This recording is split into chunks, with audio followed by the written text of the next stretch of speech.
하나님 말씀은 욥기 28장입니다. 1절로 마지막 절까지 28절까지 함께 읽겠습니다. 은이 나는 곳이 있고 금을 재련하는 곳이 있으며 철은 흙에서 캐내고 동은 돌에서 녹여 얻느니라. 사람은 어둠을 뚫고 모든 것을 끝까지 탐지하여 어둠과 죽음의 그늘에 있는 광석도 탐지하되 그는 사람이 사는 곳에서 멀리 떠나 갱도를 깊이 뚫고 발길이 닿지 않는 곳 사람이 없는 곳에 매달려 흔들리느니라. 음식은 땅으로부터 나오나 그 밑은 불처럼 변하였도다. 그 돌에는 청옥이 있고 사금도 있으며 그 길은 솔개도 알지 못하고 내 눈도 보지 못하며 용맹스러운 짐승도 밟지 못하였고 사나운 사자도 그리로 지나가지 못하였느니라. 사람이 굳은 바위에 손을 대고 산을 뿌리까지 뒤엎으며 반석에 수로를 터서 각종 보물을 눈으로 발견하고 누수를 막아 스며 나가지 않게 하고 감춰져 있던 것을 밝은 대로 끌어내느니라. 그러나 지혜는 어디서 얻으며 명철이 있는 곳은 어디인고 그 길을 사람이 알지 못하나니 사람 사는 땅에서는 찾을 수 없구나. 깊은 물이 이르기를 내 속에 있지 아니하다 하며 바다가 이르기를 나와 함께 있지 아니하다 하느니라. 순금으로도 바꿀 수 없고 은을 달아도 그 값을 당하지 못하느니 오빌의 금이나 귀한 청옥수나 남보석으로도 그 값을 당하지 못하겠고 황금이나 수정이라도 비교할 수 없고 정금 장식품으로도 바꿀 수 없으며 진주와 벽옥으로도 비길 수 없나니 지혜의 값은 산호보다 귀하구나. 구수의 황옥으로도 비교할 수 없고 순금으로도 그 값을 헤아리지 못하리라.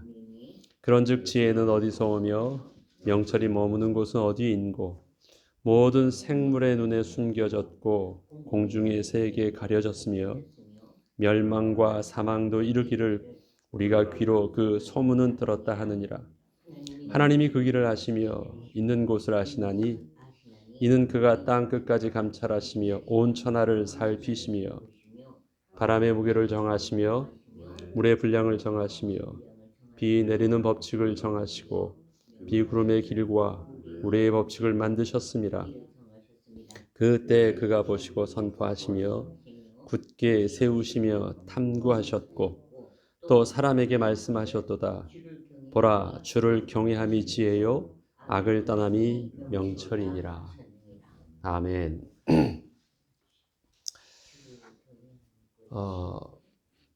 만물의 이치를 깨닫는 것과 하나님을 아는 것과는 근본적으로 다른 개념입니다. 만물의 이치를 깨달아서 세상이 돌아가는 것을 이해할 수 있을까요? 아니에요.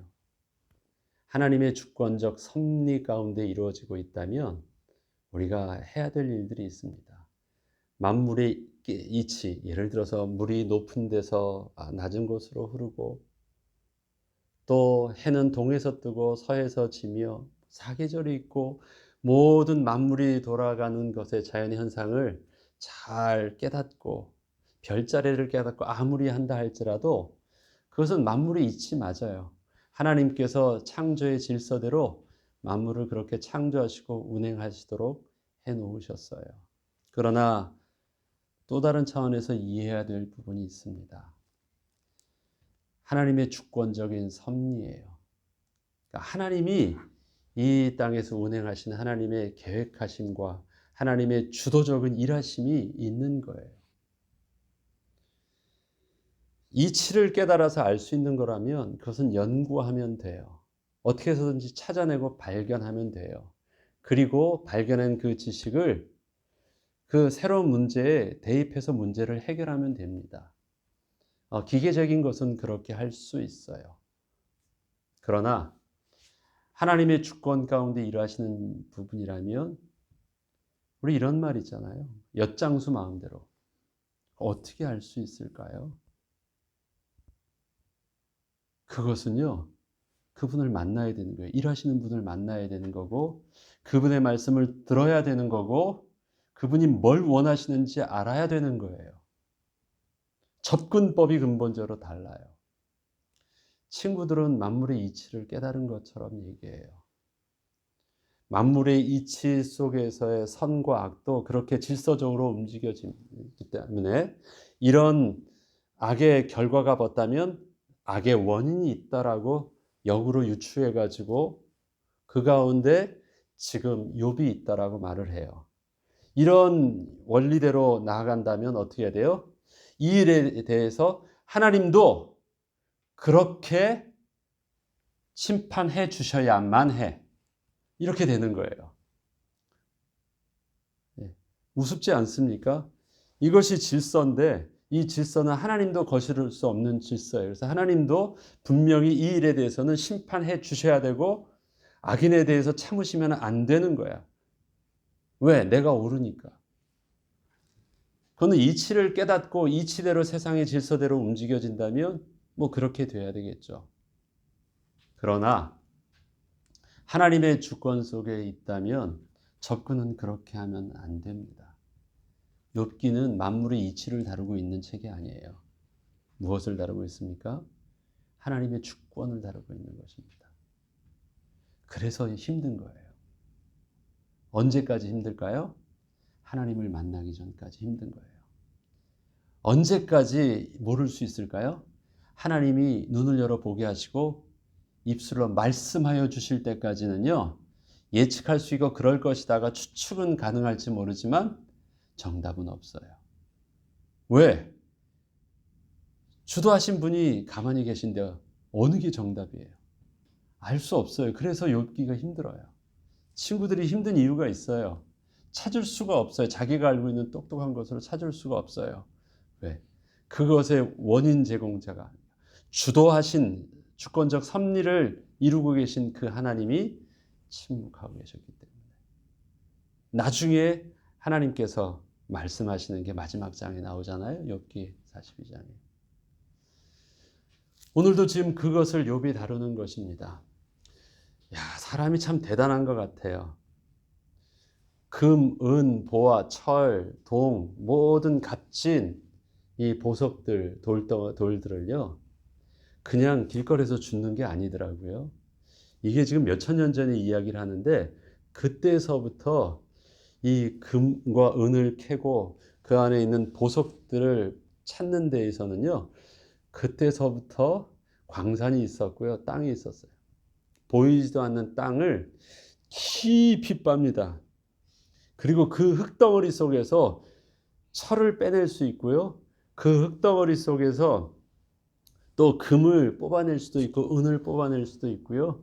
그 땅속 깊은 곳에 서서 막 두더지처럼 찾아가가지고 그 속에 있는 값진 보석도 빼어낸대요. 참 사람 대단하대요. 보이지 않는 곳에 그 땅속 깊이 가가지고 결국은 찾아낸대요. 그 안에 들어가서 하는데 막 생명의 위급함을 알면서도 생명 걸고 가서 결국은 찾아낸대요. 야, 사람 참 대단한 지혜와 명철을 냈구나. 그 안에 들어가니까 우리가 땅을 작게 파면은 시원해요. 그러나 땅속 깊은 곳은 어떻죠? 땅에 그 지열이 있죠. 그 밑에 멘틀이 있잖아요. 결국 그 땅 속에서 솟아나오는 게 어느 정도로 뜨겁습니까? 흙을 녹일 정도로 용암물이 흘러 분출하잖아요. 다 알고 있어요. 얼마나 땅을 깊게 팠는지. 그 음식은 땅으로부터 나오나 그 밑은 어떻게 해요? 불처럼 변하여 또다가. 야, 이게 지금 몇천 년 전 이야기를 하고 있잖아요. 근데 대단해요. 다 알고 있어요. 그때도. 땅 속에서 일어난 일. 사람이 얼마나 대단합니까? 산이 있는데 그 산 밑에 이 뿌리만 캐는 것이 아니라 산 속에 있는 것을 다 뒤집어 엎어서 이 산 속에 얼마나 그걸 찾으려고 사람이 집요하게 노력하고 결국은 캐내고 찾았는지, 사람이 굳은 바위에 손을 대고 산을 뿌리까지 뒤엎었대요. 완전히 그냥 다 뒤엎었고 대단하지 않습니까? 그리고 반석에서 수로를 터서 각종 보물을 눈으로 발견해요. 이건 아시죠? 여러분, 금을 캘 때, 사금을 캘 때 어떻게 합니까? 다 부셔가지고 그것을 물로 흘려보내면 쭉 하면서 그 비중이 높은 것은 가라앉고 금은 가라앉고 나머지는 흙먼지들은 이렇게 해서 다 쓸려가잖아요. 그래서 어떻게 발견합니까? 눈으로 발견해요. 야, 그것도 참 지혜로운 방법이에요. 다 알고 있어요. 이게 몇 년 전 얘기인데요. 수천 년 전 얘기예요. 그 사람들이 바보 같다고요? 우리보다 못하다고요? 아니에요. 대단해요. 예. 누수를 막아 스며 나가지 않게 하고 감춰져 있던 것을 밝은 대로 다 끌어내요. 땅 속에 있는 것 다 끌어내 가지고 온갖 모든 보석과 보화와 금, 철, 동, 은 뭐 모든 것 다 하네요. 이 정도로 집요하게 그들의 가지고 있는 지식과 지혜를 가지고요. 집요하게 다 발견해요. 사람 대단해요. 이게 보통 기술이 아닙니다. 어떻게 그 땅 속에 있는 모든 것들을 그렇게, 그 다음에 섞여 있는 모든 것 속에서 귀한 것만 그렇게 발견할 수 있을까요? 이 정도면 사람이 뭐든지 다 할 수 있을 것 같아요. 지금은 이것보다 더 해가지고요. 저는 왜 그 많은 부자들이나 앞서가는 선진국이 우주, 막 요즘에 막 우리 영화에서만 나오는 그런 얘기 하거든요. 우주 전쟁 한다고 얘기하고 막 우주로 화성으로 뭐 계속해서 우주선을 쏘고 탐사선을 쏘고 막 그래요. 저 그 그냥 공상과학 얘기인 줄 알았어요. 그런데 그 가는 이유 중에 몇 가지가 있더라고요. 첫 번째 이유가 또 다른 지구를 찾는 것이 하나 있어요. 또 다른. 그런데 그것 말고 좀 더 실질적인 게 무엇이냐면 새로운 광석을 찾는 거래요. 거기에서 그 지구에서는 얻을 수 없는 것, 아니면 지구에선 너무 희귀하지만 또 새로운 곳에 가면 그것을 찾을 수가 있대요. 그것을 캐가지고 가지고 오는 거예요. 그럼 여기서 굉장히 그것의 그 가치가 커서, 그러니까 장사하는 사람, 민간업자가 그렇게 막 탐사선을 보내가지고요. 새로운 곳에서 지금 여기서 말하는 금광을 찾으셔. 그런 작업을 해요.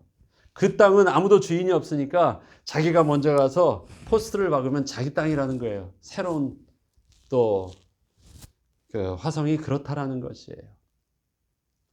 대단하지 않습니까? 이 시대 아무런 장비도 없는 시대, 그 삽 하나 있는 그 시대에 땅속을 파가지고 샅샅이 뒤지면서 다 찾는데, 그 당시 그렇게 하는 것도 대단한데요. 지금은 그것도 모자라서 먼 우주까지 가서 사람이 직접 가는 것도 아니에요. 여기서 다 컨트롤해가지고 보내가지고 무인 우주선이 가가지고 캐가지고 일로 가져오기도 하고 뭐 난리예요. 사람이 대단하죠. 그런데 그러한 사람의 지식과 능력을 가지고도요, 근본적으로 접근을 할 수 없는 부분이 있대요. 그것이 12절부터 나와 있는 내용입니다. 그러나 지혜는 어디서 얻으며 명철이 있는 것은 어디인가? 지혜와 명철은요, 만물의 이치랑은 근본적으로 다른 개념입니다. 만물의 이치는 숨겨져 있는 그 어떤 것 속에서 발견해 줄 수 있는 지식적인 거예요. 그러나 지혜와 명철은 추상적인 개념입니다. 이치는 추상적인 개념이 아니에요. 그거는 보이지 않지만 과학적인, 손으로 잡을 수 있는 것이지만, 지혜와 명철은 그것을 사용하는 사람 안에 있는 것이에요. 그래서 내가 뽑아낼 수도 있고 발견할 수도 있는 것이 아니고, 그 인격이 그것을 드러나게 하는 것이에요. 지혜와 명철은 어디며 어디에 있느냐. 그들이 찾았던 땅속 깊은 곳을 찾을 수 있는 인간적인 그 방법으로도 얻을 수 없었고, 그들이 경험 속에서 얻었던 그 지식을 가지고 또 다른 것을 찾을 수 있었는데, 지혜와 명철은 찾을 수 없었다는 거예요. 또 다른 것은 찾을 수 있었는데 그들이 가진 지식으로 접근할 수 없는 새로운 개념의 것이에요. 그 길은 사람이 알지 못하나니 사람 사는 땅에서는 찾을 수 없구나. 그렇죠. 사람 사는 땅에서는 살 수 없습니다. 왜 찾을 수 없죠? 하나님이 계신 곳, 하나님 안에서 계시기 때문에 사람 사는 이곳에서는, 사람을 통해서는, 그 세상에 있어서는 찾을 수 없는 것이래요. 근본적으로 다른 개념을 보아야 되는 것입니다. 깊은 물이 이르기를 내 속에 있지 아니하다며 바다가 이르기를 나와 함께 있지 아니하다 하느니라. 사람이 금과 은이나 새로운 것을 찾기에 노력했던 모든 방법을 한번 동원해 보기 시작합니다. 그들이 가지고 있는 지혜와 그들이 가지고 있는 지식과 경험과 할 수 있는 모든 수고를 다하기 시작해요. 새로운 것, 더 가보지 못했던 것, 땅이 아니라 이젠 바다 깊은 데까지 해보기도 합니다. 그리고 그들이 투자하지 않았던 그 이상의 가치를 투자해서 얻어보려고 해요. 이 세상에서 사람들이 가지고 있었던 모든 권세와 부를 가지고 해결하려고 했었던 것이 있죠. 생명이에요. 그래서 동양에서는 진시황이 그랬고, 그 다음에 저 중동에서는 어땠습니까? 피라미드, 이집트 바로 왕이 그렇게 하였습니다. 그것은 그 시대 모든 부와 능력과 지식과 과학의 모든 총체가 그 피라미드 안에 다 담겨져 있었고, 해볼 수 있는 모든 것을 다 해봤던 증거가 그곳에 있었고요. 또 발견되어지는 중국의 진시 황제의 무덤을 보면 어마어마해서 아직도 멈춰지지 않는 발굴을 할 정도로 대단한 일들입니다. 그런데 결과는 어떻게 해요? 똑같이 죽었고 똑같이 흔적도 없이 사라지는 거예요. 허무한 것밖에 남지 않아요. 찾을 수가 없어요. 어떤 가치를 그 안에 부여했어도 그 가치를 통해서도 잡을 수 없었던 것이 있어요. 인생의 행복과 인생의 죽음의 문제는, 인생이 근본적으로 부패된 인간의 문제는, 본질적인 문제는 아무것도 해결된 것이 없다라는 것입니다. 그걸 알아야지. 그 지혜와 지식을 알고 싶었는데, 어떻게 하면 행복을 영원히 누릴 수 있고, 어떻게 하면 이 문제로부터 내가 해답을 얻을 수 있는지 알고 싶었는데 답이 없어요. 또 20절에 보니까 그런즉 지혜는 어디서 오며 명철이 머무는 곳은 어디일까요? 지혜와 명철이 시작은 어디서 오고 그 다음에 그것은 머무는 곳은 어디 있을까요? 시작은 어디서 오고 뭔가 일이 진행되어지는 것, 그 다음에 뭔가 그 일이 진행을 통해서 결론 내어지는 것은 어디에 머무는 것일까요? 답이 없어요. 아는 척들은 하지만 철학적으로 그렇다라고 생각하고 그럴 것이다라고 말은 하지만 그냥 말하는 거예요. 답은 없어요. 만물의 이치를 다 깨달았다고 아는 척은 하지만 맞아. 그거는 그렇게 이치는 그래. 그런다. 10길 물속은 알아도 한 길 사람 속도 모르는 사람들이 어떻게 보이지도 않고 접근할 수도 없는 거룩하신 하나님의 마음을 알 수가 있어요. 근데 엉뚱하게 이 땅에 지식 있는 사람이 이 이치를 깨달은 걸 가지고 마치 자기가 하나님도 안다고 얘기하고 있는 거예요. 얼마나 어리석습니까? 또 이렇게 말합니다. 모든 생물의 눈에 그 지혜가 숨겨져 있고 명철도 또 공중의 새에도 가려졌대요.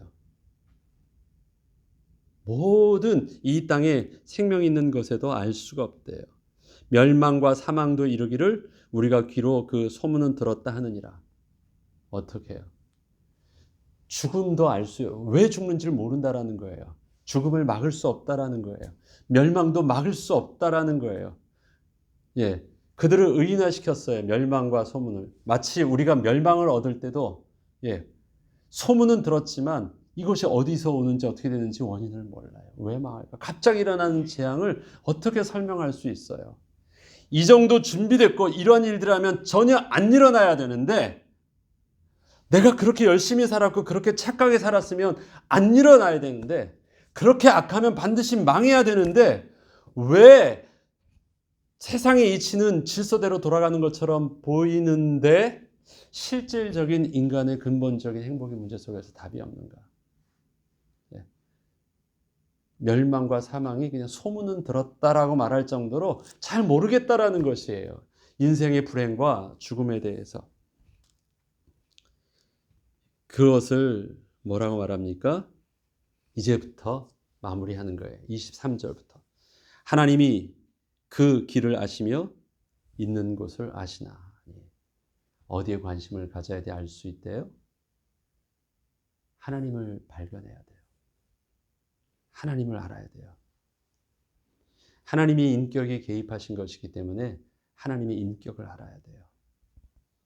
하나님의 주권적 섭리가 있었다면 그 하나님의 마음을 알아야 돼요. 그러면 어떻게 됩니까?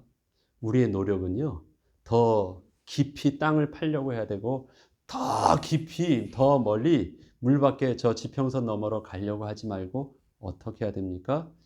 우리가 관심을 바꿔야 돼요. 어떻게 하면 우리가 하나님께 나아갈 수 있을까? 어떻게 하면 우리가 하나님의 음성을 들을 수 있을까? 어떻게 하면 하나님이 말씀해 주시는 그 일에 우리가 귀를 기울이고 볼 수 있을까?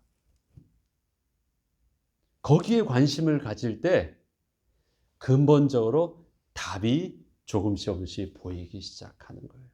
아무리 노력했어도 핀트가 전혀 맞지 않았기 때문에 노력이 소용이 없었던 것입니다. 하나님이 그 길을 아신다. 하나님이 있는 곳을 아신다. 그 다음부터 너희 시각을 바꿔야 된대요. 이는 그가 땅끝까지 감찰하시며 온 천하를 살피시며 바람의 무게를 정하시며 물의 분량을 정하시며. 이 일들은 뭐예요? 하나님이 주권적인 섭리 가운데 하나님이 운행하고 계시다라는 거예요. 지금 이 말을 하고 있잖아요. 비 내리는 법칙을 정하시고 비구름과 길과 우레의 법칙을 만드셨음이라.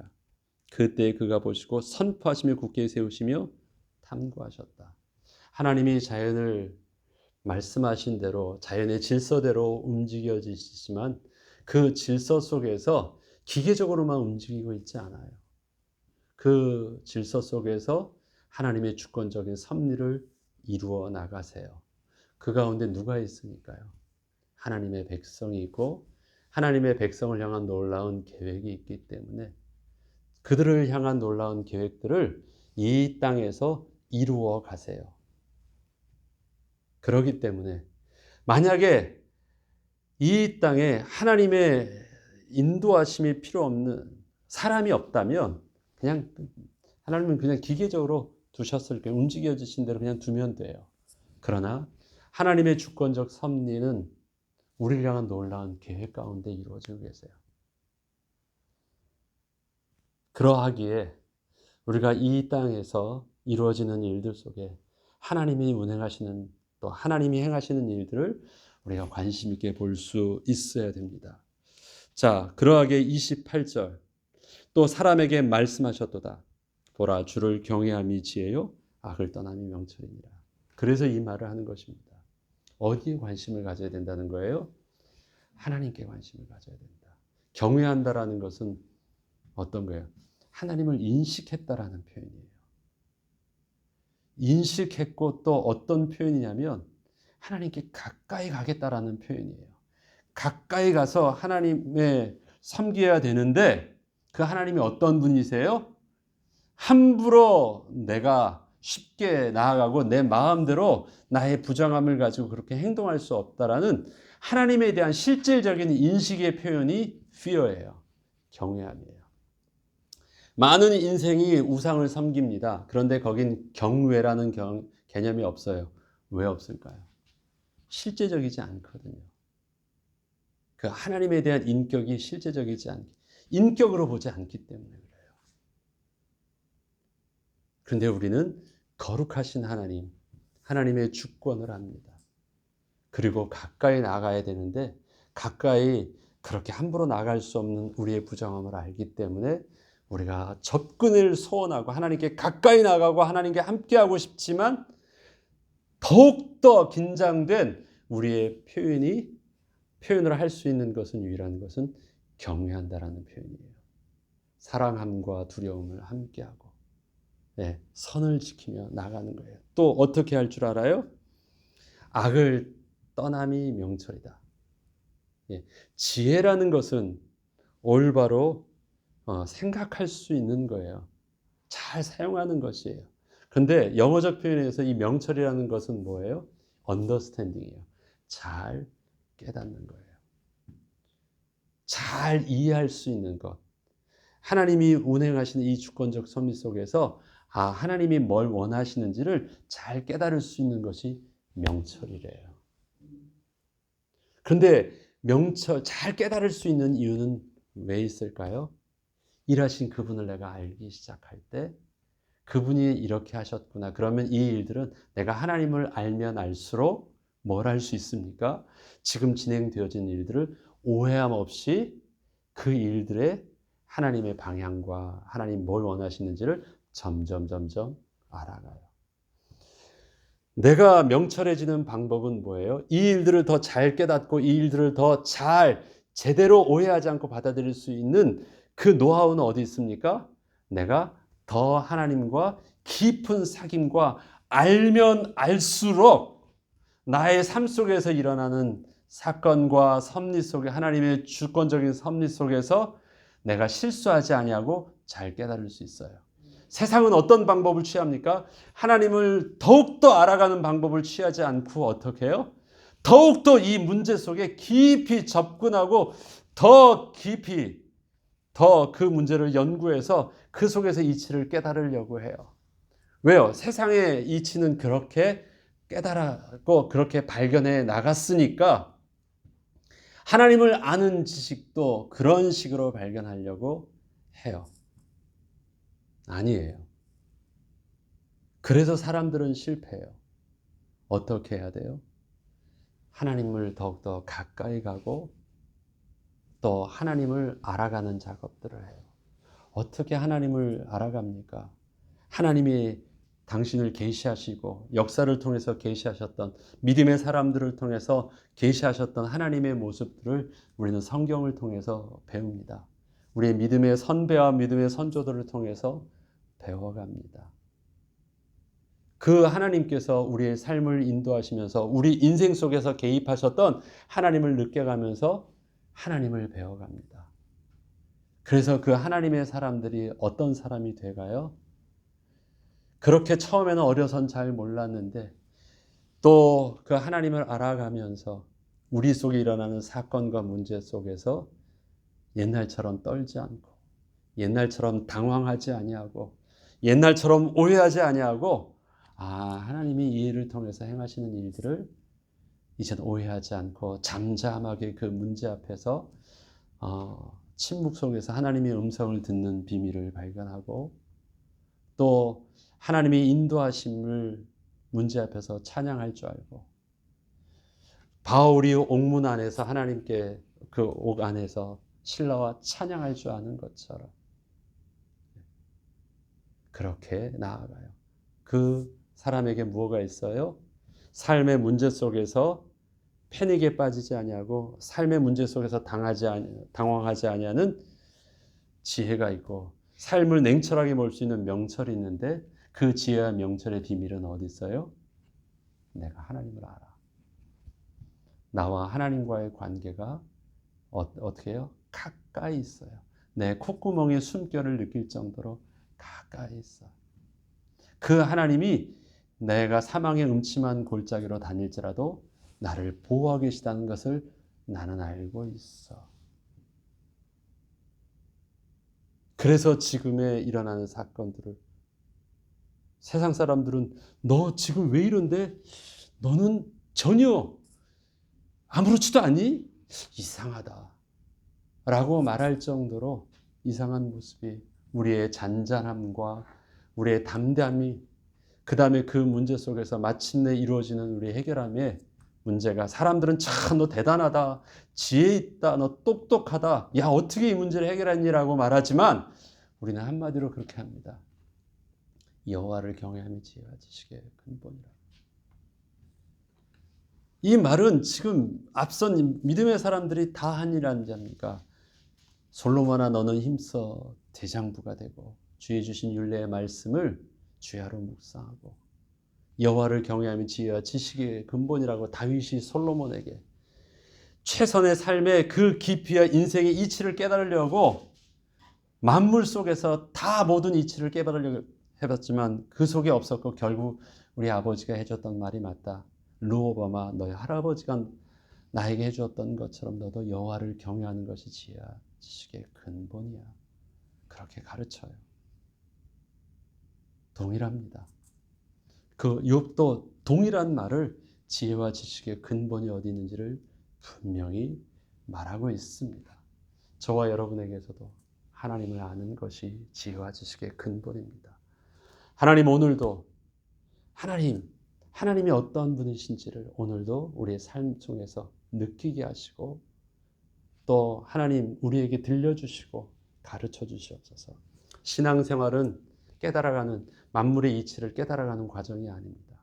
우리의 신앙생활은 더욱 섬길수록 귀한 주님을 알아가는 자입니다. 하나님을 알면 알수록 이 땅에서 세상이 보기에도 지혜로운 자가, 세상이 보기에도 명철한 자가, 똑똑한 자가 되어갑니다.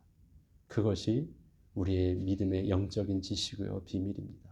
저와 여러분의 관심은 오늘도 집중할 때 우리 문제에 집중하지 말고 어떻게 해요?